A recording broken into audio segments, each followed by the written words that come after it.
Okay, so for today's deep dive, we are unpacking a piece of gear that, on the surface, seems to have a bit of a contradiction going on. Right, we're talking about the AIDA Imaging HD-100A. It's a full HD POV camera. Exactly. And our whole mission here is to figure out how they pack professional, broadcast level quality into a body that's, what is it, an inch and a half square? Just about. Yeah.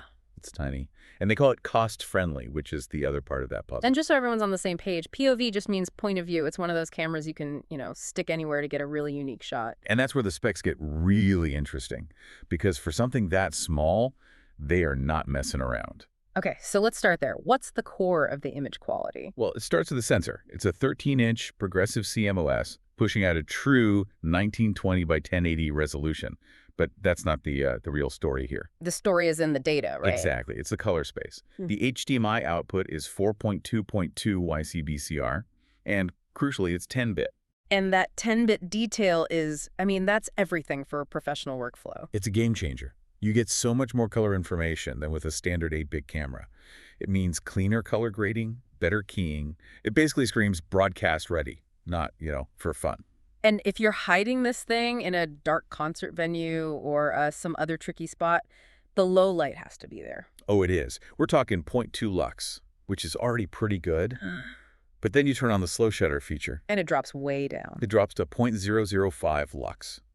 That is designed for really, really tough lighting conditions. So the camera is adaptable from a sensor perspective, but what about physically? That's another strong point. It has an interchangeable lens design. It comes with a 4mm lens, but it's compatible with CS and C mount lenses. So you're not locked in. You can change your field of view completely. You're not locked in at all. And they even thought about audio.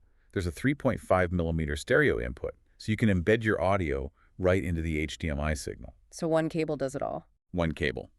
And then you have the digital side of things, like the advanced image processor. Which gives you control over things like WDR and white balance, right? Exactly. WDR, wide dynamic range, is critical for shots with, bright windows and dark corners.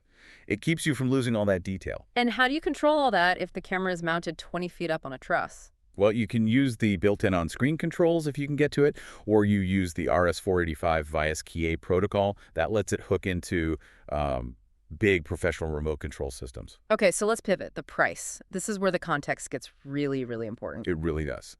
So the sticker price right now is $335. And you can find a discount code, sure, but let's talk about that base price. There's a hidden detail in there. Yes, a very important one. That $335 price you see, it already includes a new 15% tariff that AIDA put in place on October 9th, 2025. Wait, hold on. A 15% tariff is already baked into that price. It's already in there. So the actual hardware, before all the global economics, is significantly cheaper. How can they absorb a 15% hit and still deliver 10-bit quality at this price point? It tells you their manufacturing and sourcing model must be incredibly efficient. This isn't just a price for a camera. It's a snapshot of the real cost of supply chain friction today. Wow. And the vendor, HDTV Supply, seems to be trying to soften that blow for the buyer. Right, by adding value in other ways. They offer free shipping in the USA, free returns, a 2-year warranty. And the lifetime tech support, which for independent creators is huge. All of those things are there to de-risk the purchase. They take away the logistical headaches because the economic friction is already priced in. So to sum it all up for you, you're looking at a professional, compact 10-bit camera for $335. But that price is artificially inflated because of a 15% tariff. It really leaves you with a final thought, doesn't it? If the cost of specialized gear for small creators is already being pushed up by this kind of global economic friction, what other amazing tools and innovations are they being priced out of before they even hit the market?